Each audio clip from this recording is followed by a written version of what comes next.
Hello, everyone. Here we are.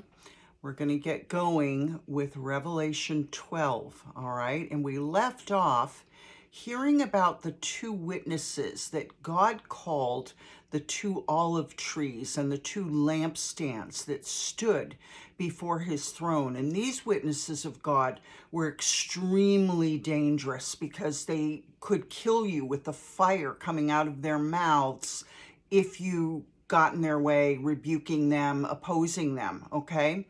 But their message was a powerful, convicting message of truth, and it drove the inhabitants of this world mad. So when the devil, at the appointed time, at the end of 3.5 years, came out of the pit and slew them, the world didn't bother even burying their bodies. And a few days later, God put his breath in them and they rose to their feet, thereby terrifying the people who saw it. Then they were called up to heaven. Okay. Now, we had finished the 7 trumpet blasts by the 7 angels, so I thought perhaps it was the 7 bowls that were coming next. So let's see what's going on, okay? Revelation 12. A great sign appeared in heaven. A woman clothed with the sun. Now, I want you in this again, okay? I want you to be John's eyes. Remember, we're in a vision, which means even if our body isn't with us, we are there. Because remember, underneath our bodies is who we are. It's our spirit man. Okay, so this is John totally present in a vision that most of it he's writing down to give to us. Okay, so I want you here. So a great sign appeared in heaven. So you need to imagine you're looking into the sky. A woman clothed with the sun. That was her clothing. With the moon under her feet and a crown of 12 stars on her head. Now, some people think that this is an arranging of constellations and stars. I don't know. Okay. She was pregnant and cried out in pain as she was about to give birth. Then another sign appeared in heaven. An enormous red dragon with 7 heads and 10 horns and 7 crowns on its heads.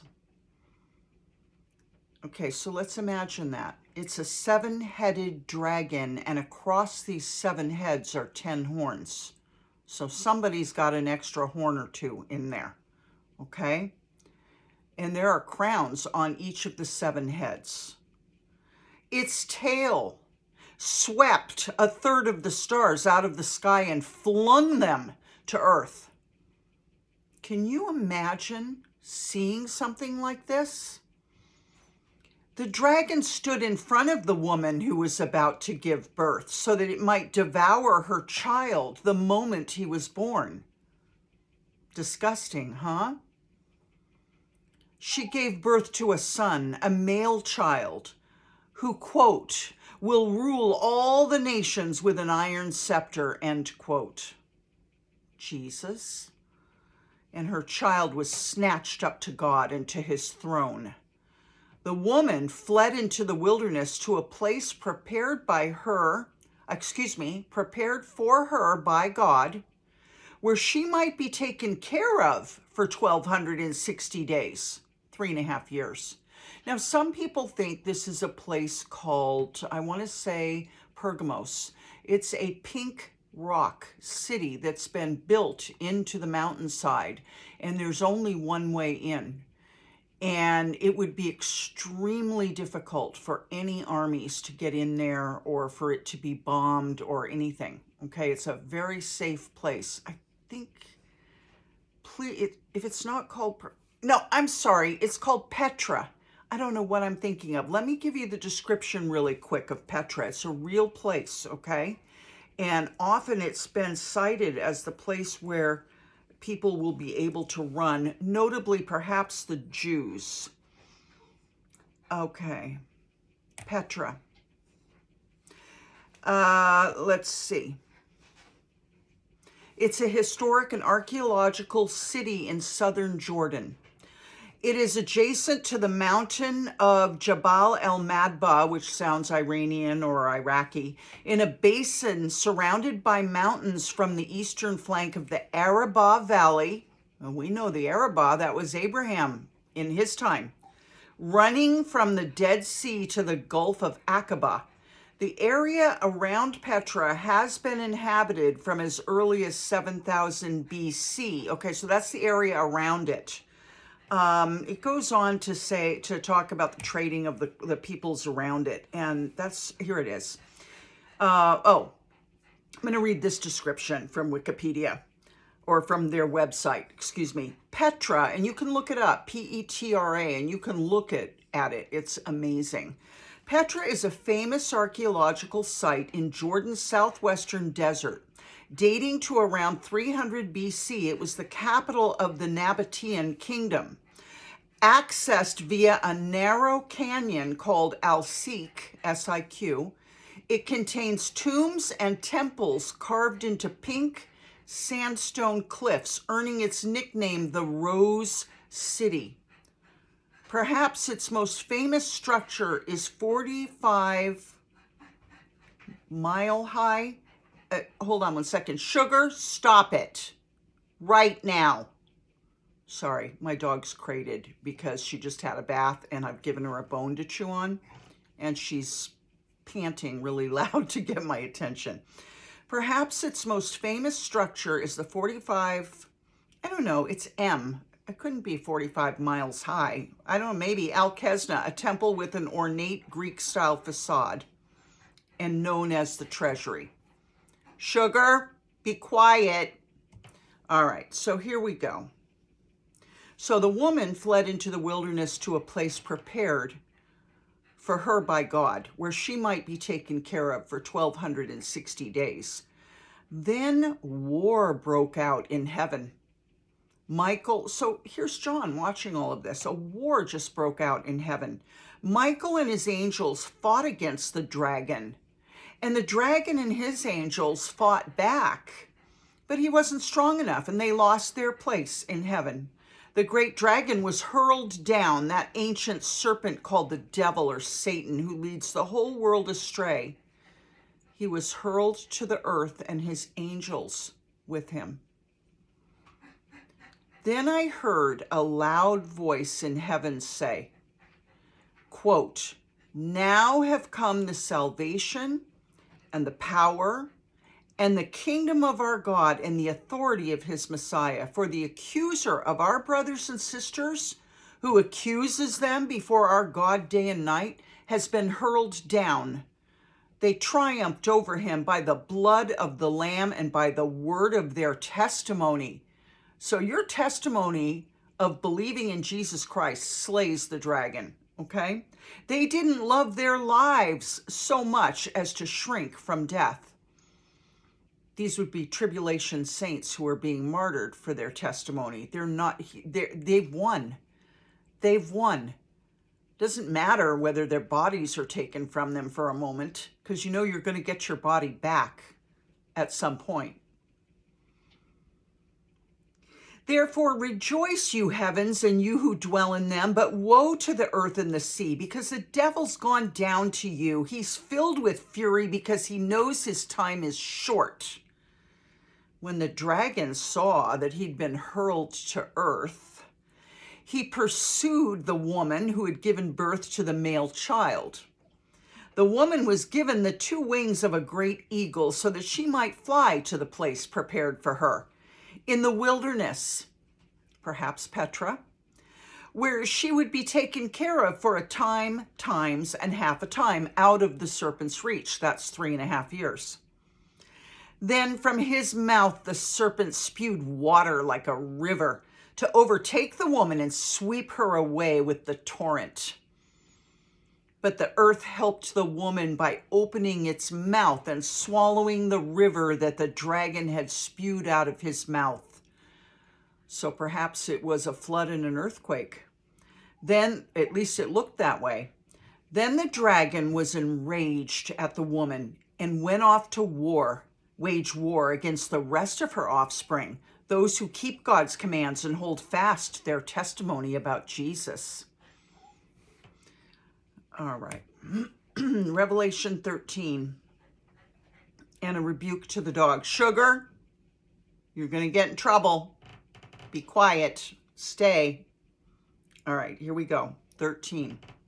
The dragon stood on the shore of the sea. Okay, so imagine there's a dragon standing on the shore of the sea. And I saw a beast coming out of the sea. It had 10 horns and 7 heads. So there's a dragon on the shore, and now this other beast is coming up. It had 10 horns and 7 heads with 10, and the dragon stood on the shore of the sea, and I saw a beast coming out of the sea. Okay, so this is a beast. It's not another dragon. It had 10 horns and 7 heads with 10 crowns on its horns. So the dragon had 7 heads with crowns and had 10 horns. This one has 7 heads with 10 horns, and there's a crown on each horn. And on each head a blasphemous name. Something disgusting. The beast I saw resembled a leopard, but had feet like those of a bear and a mouth like that of a lion. The dragon gave the beast his power and his throne and great authority. So the dragon that's on the shore is giving the authority to this thing, this beast coming up out of the sea. And let's remember, the dragon has 7 crowns on 7 heads and then 10 horns. This one has 10 crowns on 10 horns as well as 7 heads. One of the heads of the beast, the one coming up out of the sea, seemed to have had a fatal wound, but the fatal wound had been healed. The whole world was filled with wonder and followed the beast. So we're talking about the Antichrist now. The dragon is the devil, and he's giving the Antichrist his power. People worshiped the dragon because he'd given authority to the beast, and they also worshiped the beast and asked, who's like the beast? Who can wage war against it? Okay, so they're worshiping Satan, whether they know it or not, or perhaps they know, but they're worshiping Satan and they're worshiping the Antichrist. Perhaps through worshiping the Antichrist, they're worshiping Satan. Either way, that's what's going on. The beast was given a mouth, not the dragon, the beast, the Antichrist, was given a mouth to utter proud words and blasphemies and to exercise its authority for 42 months, 3.5 years. It opened its mouth to blaspheme God and to slander his name and his dwelling place and those who live in heaven. So it's shouting curses at heaven about the people in heaven and heaven itself as a place. It was given power to wage war against God's holy people and to conquer them.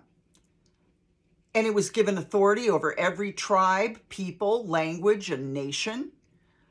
All inhabitants of the earth will worship the beast. Okay, so are we there? I don't know. I mean, all inhabitants of the earth will worship the beast. I can't answer that question for you. I'm just going to throw out my questions as they come to mind. Okay, it says he's going to go after God's holy people, but are these the ones getting saved during the tribulation? I don't know. Let's read that again. It was given power to wage war against God's holy people and to conquer them. And I want you to know that theologians are working on these questions as we speak, okay? And we haven't seen what from God yet what will explain it. Because, you know, God, always something happens that makes it clear. Oh, that's how it's going to come down, okay? Right now that hasn't happened. So it's, you know, like I say, prophecy never makes sense because it's said before the happening and you hear it and you go, okay, but it doesn't seem like it could possibly come true. And then events shift and change and then it makes way for the prophecy, okay? It was given power to wage war against God's holy people and to conquer them. And it was given, perhaps the tribulation saints who are being put to death. And it was given authority over every tribe, people, language, and nation.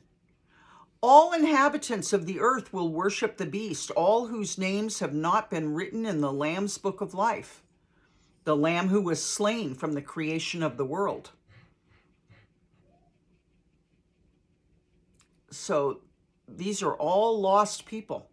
Whoever has ears, let them hear. Quote, if anyone is to go into captivity they will go. If anyone is to be killed with the sword they will be killed. End quote.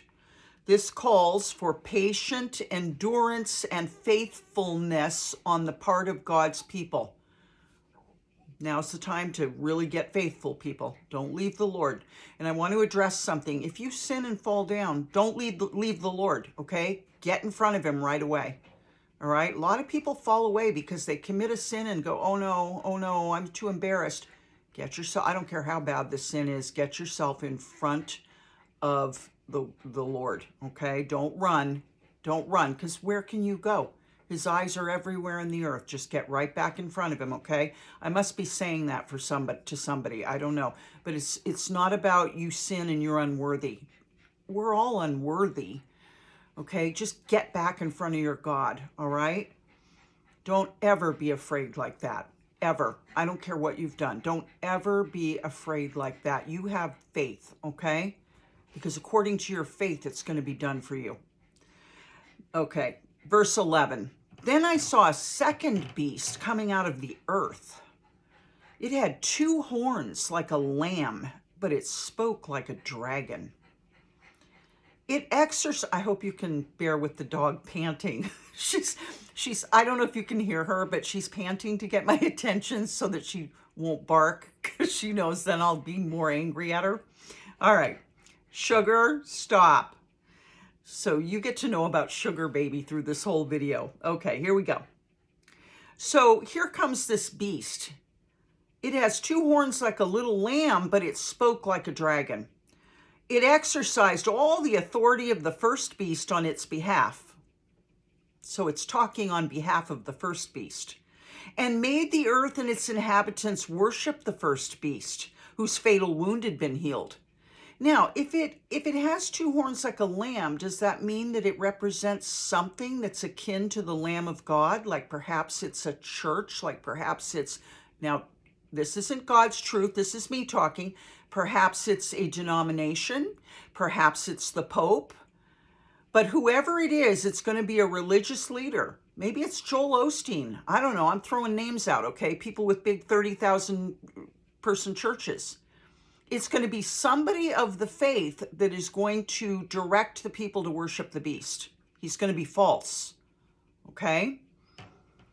But he speaks like a dragon, even though he's got the 2 horns like a lamb. And you know what lamb's horns look like. They're not big. They're sweet looking, right? And he made the earth and its inhabitants worship the first beast, whose fatal wound had been healed. And it performed great signs, even causing fire to come down from heaven to the earth in full view of the people.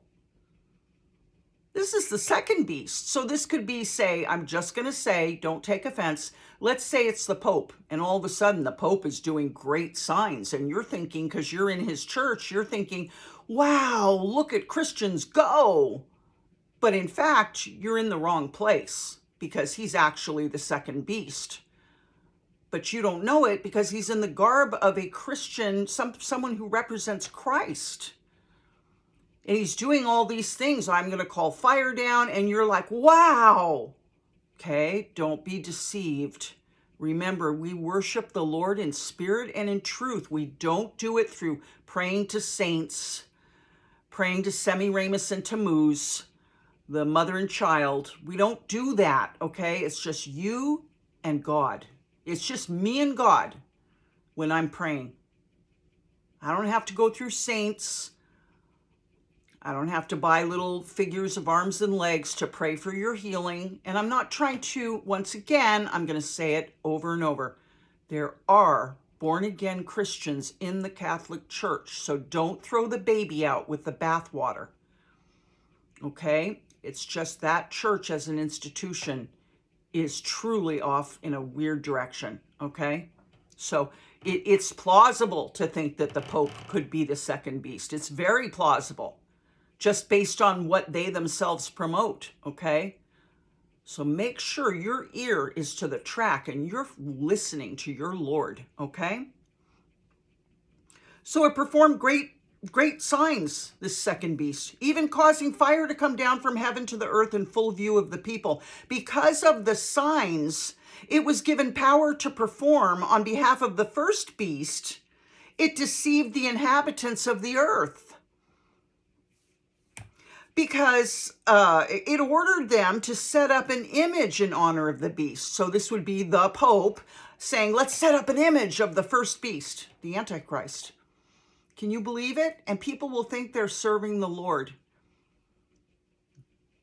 It's so deceiving. It ordered them to set up an image in honor of the beast who was wounded by the sword and yet lived. That's the first beast underneath the dragon. The second beast was given power to give breath to the image of the first beast. So you're going to see this Pope, do something and this thing is going to come alive. So you're really going to think, wow, God's really moving. But he's not. It's satanic power. So that the image could speak and cause all who refuse to worship the image to be killed. That's how godly this whole thing is, right? It also forced all people, great and small, rich and poor, free and slave, to receive a mark on their right hands or on their foreheads, so that they could not buy or sell unless they had the mark, which is the name of the beast or the number of its name. Okay, so we're in a scary time period right now, okay? But let's not jump the gun and say, oh God, the mark of the beast is tomorrow. It looks like this is going to have some religious connotations going on. It's going to be very twisted and deceiving, okay? Right now, we're kind of, the earth is kind of playing with these ideas. Like, well, should we make them show a COVID passport so they can go into the market? It hasn't gotten there yet. It just looks like it might get there.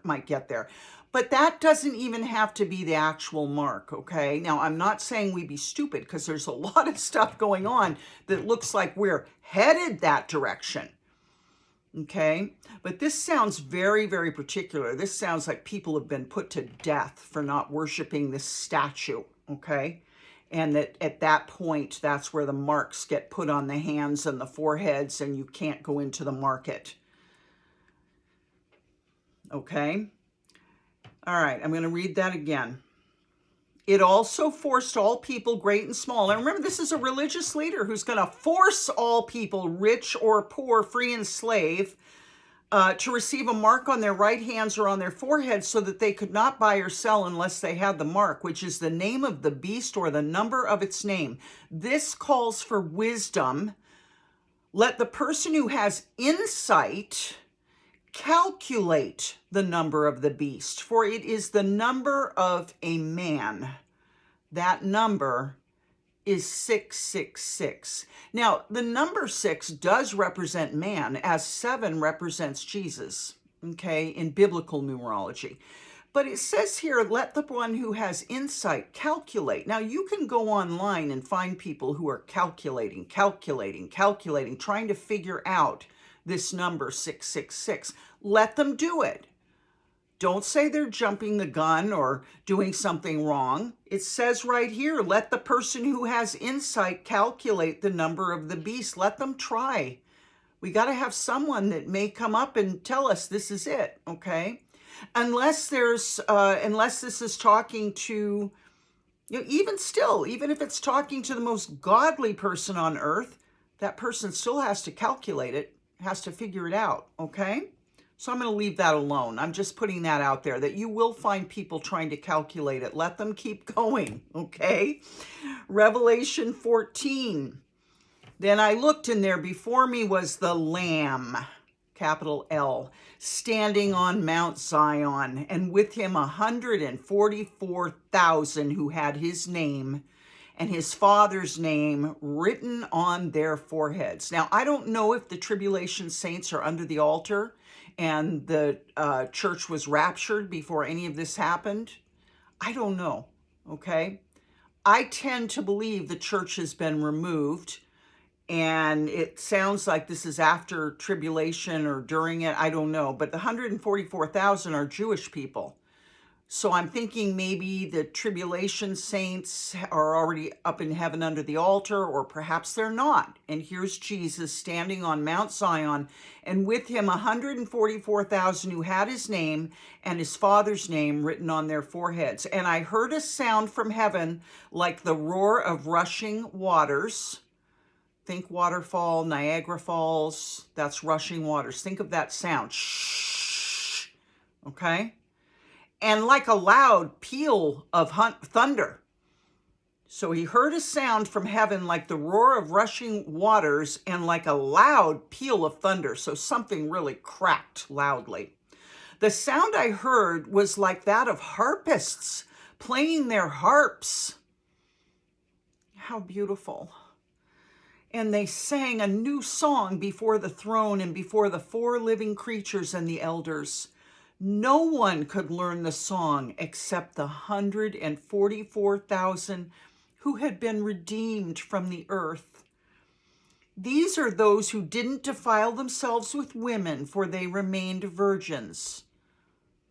Wow. They follow the Lamb wherever he goes. They were purchased from among mankind and offered as first fruits to God and the Lamb. Excuse me.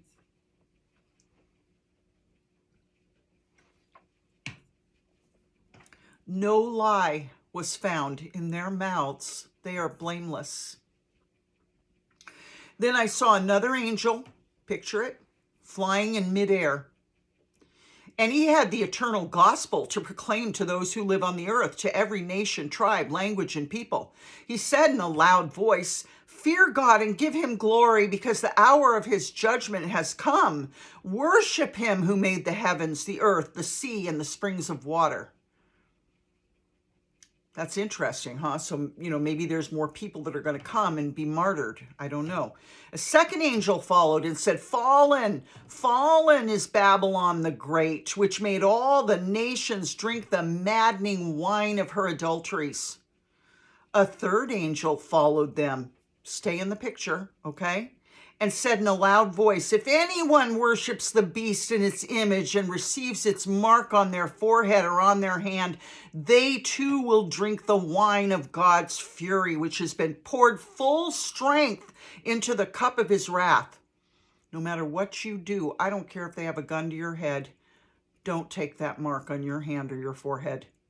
Don't do it. Be willing to die, because you'll be forever alienated from God. That's what hell is. It's an absence of, I don't know if that's what hell is, but there is no God there. It's an absence of God. I can't completely describe hell, but I will tell you, God is no longer in your life anywhere. Even the unsaved have hope, because God is still here with us, striving with us. There won't be that if you don't find him here, okay? He'll be gone out of your life. They will be tormented with burning sulfur in the presence of the holy angels and of the Lamb, and the smoke of their torment will rise forever and ever. Don't be part of that smoke, people. There will be no rest day or night for those who worship the beast in its image, or for anyone who receives the mark of its name. End quote. That was the third angel. This calls for patient endurance on the part of the people of God who keep his commands and remain faithful to Jesus. Then I heard a voice from heaven say, "Write this: Blessed are the dead who die in the Lord from now on." Okay, that sounds like there are people who are going to be, that are the Lord's, and it sounds like they're there in this tribulation. I'm going to read that one again. "Write this: Blessed are the dead who die in the Lord from now on." So the angels warned, 3 angels warned, and then John was told to write down, from this point on, everyone who dies in the Lord, they're blessed. "Yes," says the Spirit, "they will rest from their labor, for their deeds will follow them." I looked, and there before me was a white cloud. Picture it. And seated on the cloud was one like a son of man. Let's remember why we call Jesus the Son of Man, because he was given to us as a sacrifice. He's the Son of mankind, okay, as well as the Son of God. But this is why he's called the Son of Man. I looked, and there before me was a white cloud, and seated on the cloud was one like a son of man, with a crown of gold on his head and a sharp sickle in his hand. That's a threshing tool. Okay, it's usually a pole with a curved knife at the end, and you can cut lots of wheat with it. Then another angel came out of the temple and called in a loud voice to him who was sitting on the cloud. Take your sickle and reap, because the time to reap is come, for the harvest of the earth is ripe. So he who was seated on the cloud swung his sickle over the earth, and the earth was harvested. Another angel came out of the temple in heaven, and he too had a sharp sickle. Still another angel who had charge of the fire came from the altar and called in a loud voice to him who had the sharp sickle. Can you imagine John is watching this? Take your sharp sickle and gather the clusters of grapes from the earth's vine, because the grapes are ripe. The angel swung his sickle on the earth, gathered its grapes, and threw them into the great winepress of God's wrath. Okay, so the earth was harvested, okay? Because harvest. I'm assuming the harvest is he's getting his people out of the way, but then another one is commanded to harvest the grapes that are going to be thrown in the winepress. Ooh. The angel swung his sickle on the earth, gathered its grapes, and threw them into the great winepress of God's wrath. They were trampled in the winepress outside the city, and blood flowed out of the press, rising as high as the horses' bridles for a distance of 1,600 stadia. Let's see what a stadia is, okay?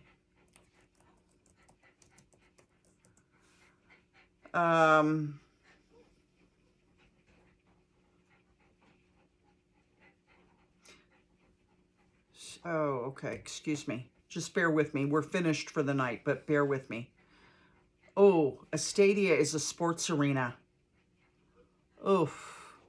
So that's telling us that the blood rising as high as the horses' bridles for a distance of 1,600 stadia. 1,600 stadiums? I don't know. This is terrifying. We want to make sure that we honor the fact that there is a judgment coming. And it's not our business really to have an opinion about the fact that God can judge the living and the dead. We need to just get right with him, right? Okay, and remember, if you sin, you get yourself right in front of him. You don't drop Jesus off on the curb and say, I can't do this. No. I love you very much. I'll see you tomorrow. We'll pick it up at Revelation 15. And I want you to think about what we read, okay? I love you. Praying for you. Pray for me. God bless you. Good night.